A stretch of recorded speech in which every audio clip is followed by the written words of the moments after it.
Raiden, are you receiving? We're still here. How's that possible? The AI was destroyed. Only GW.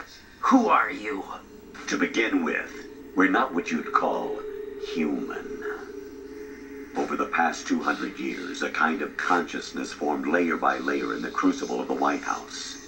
It's not unlike the way life started in the oceans 4 billion years ago. The White House was our primordial soup, a base of evolution. We are formless.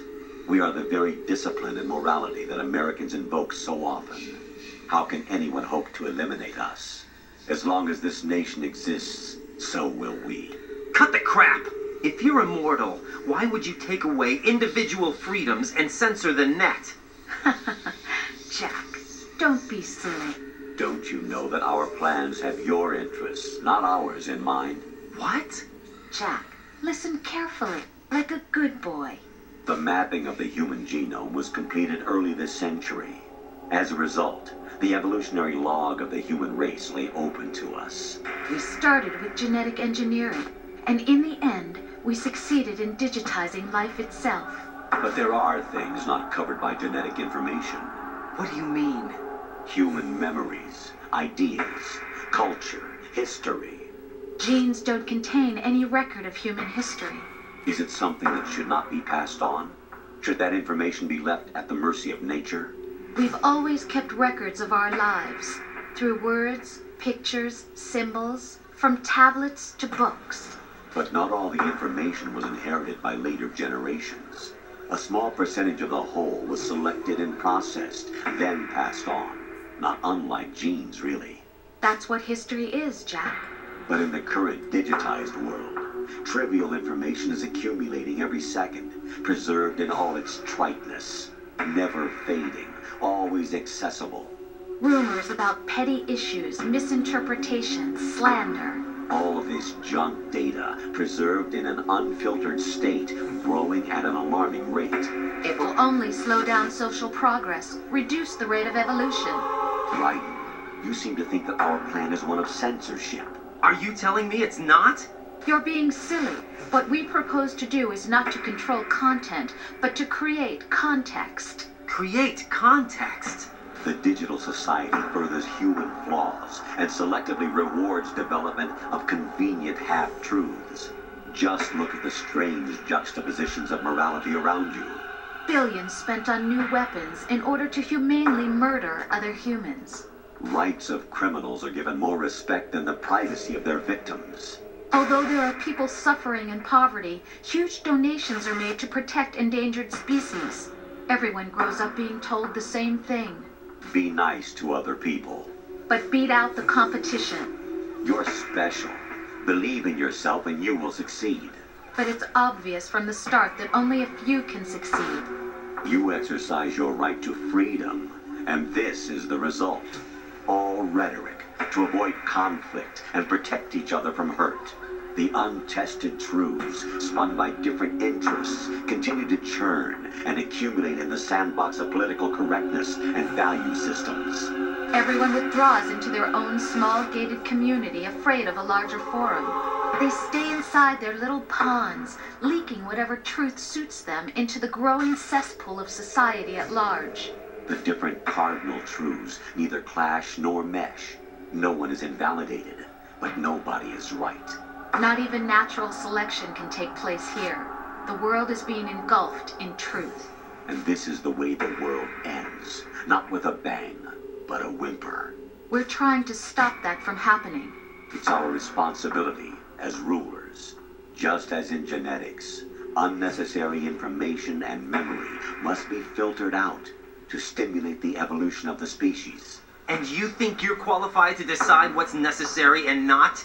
Absolutely. Who else could wade through the sea of garbage you people produce, retrieve valuable truths, and even interpret their meaning for later generations? That's what it means to create context. I'll decide for myself what to believe and what to pass on.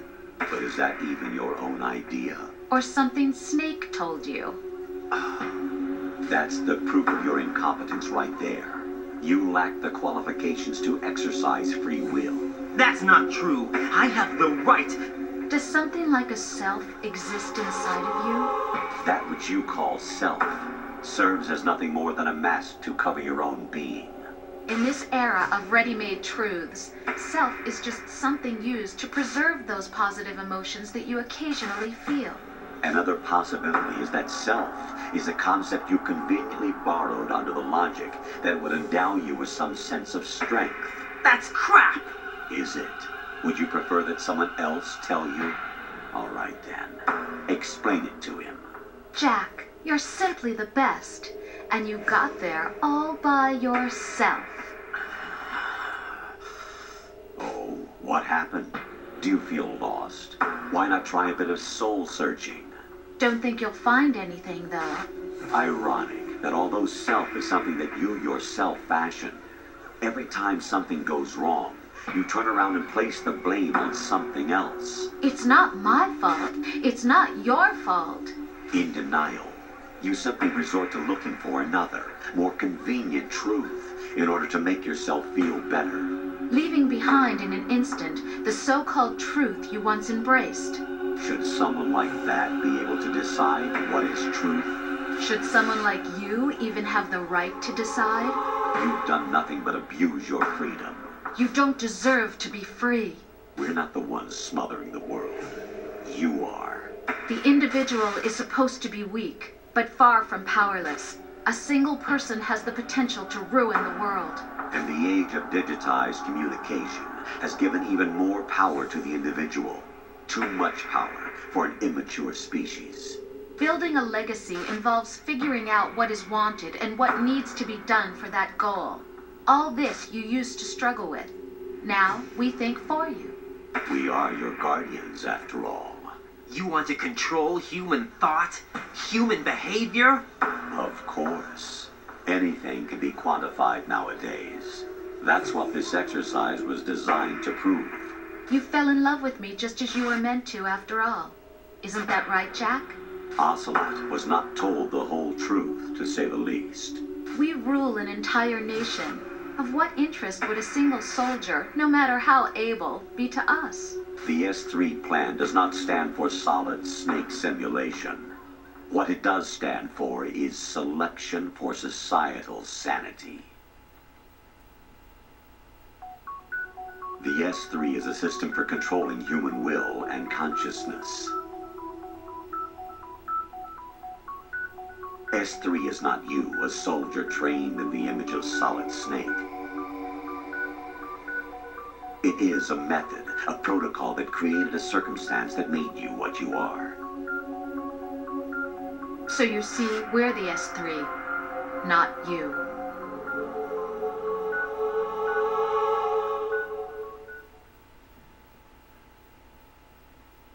What you experienced was the final test of its effectiveness. That's crazy.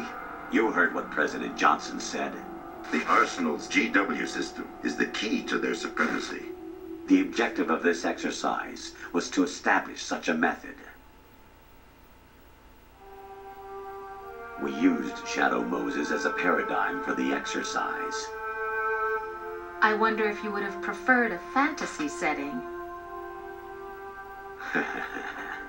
We chose that backdrop because of its extreme circumstances. It was an optimal test for S3's crisis management capacity. If the model could trigger, control, and solve this, it would be ready for any contingency. And now, we have our proof.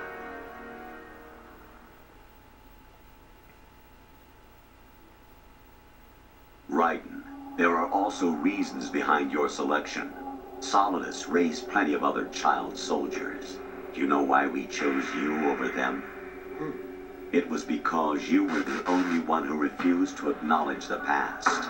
All the others remember what they were and pay for it daily. But you turn your back on everything you don't like. You do whatever you like, see only the things you like, and for yourself alone. Yes, Rose can attest to that. You refused to see me for what I was. I lied to you, but I wanted to be caught. You pretended to be understanding, to be a gentleman. You never made a conscious attempt to reach out to me. The only time you did was when I gave you no choice but to do so. I was just trying not to. What? Trying not to hurt me? Dear, the one you were trying not to hurt was yourself. Avoiding the truth under the guise of kindness is all that you did. It occurred to you to do nothing but look out for yourself. Even if you claim that it was for my sake, that feeling was nowhere to be seen. In the end, everything was for your sake. I was never part of the picture. Exactly right. So you see, you're a perfect representative of the masses we need to protect. This is why we chose you. You accepted the fiction we've provided, obeyed our orders, and did everything you were told to. The exercise is a resounding success. Didn't I tell you that GW is still incomplete? But not anymore, thanks to you. Your persona, experiences, triumphs, and defeats are nothing but byproducts. The real objective was ensuring that we could generate and manipulate them. It's taken a lot of time and money, but it was well worth it considering the results. I think that's enough talk. It's time for the final exercise. Raiden, take Solidus down. Think again. I'm through doing what I'm told. Oh, really? Aren't you forgetting something? If you die, my child dies. The termination of vital signals from your nanomachines means the death of Olga's child. Not to mention the death of Rose. She's wired the same way. Rose, does she actually exist? Of course I do, Jack. You have to believe me. Damn! It will be a fight to the death. Solidus at least wants you dead. We will collect the necessary data from this last fight. Then we'll consider the exercise closed. So, Jack the Ripper, will it be Solidus, the Patriot's creation, or you, Solidus's creation? Our beloved monsters, enjoy yourselves.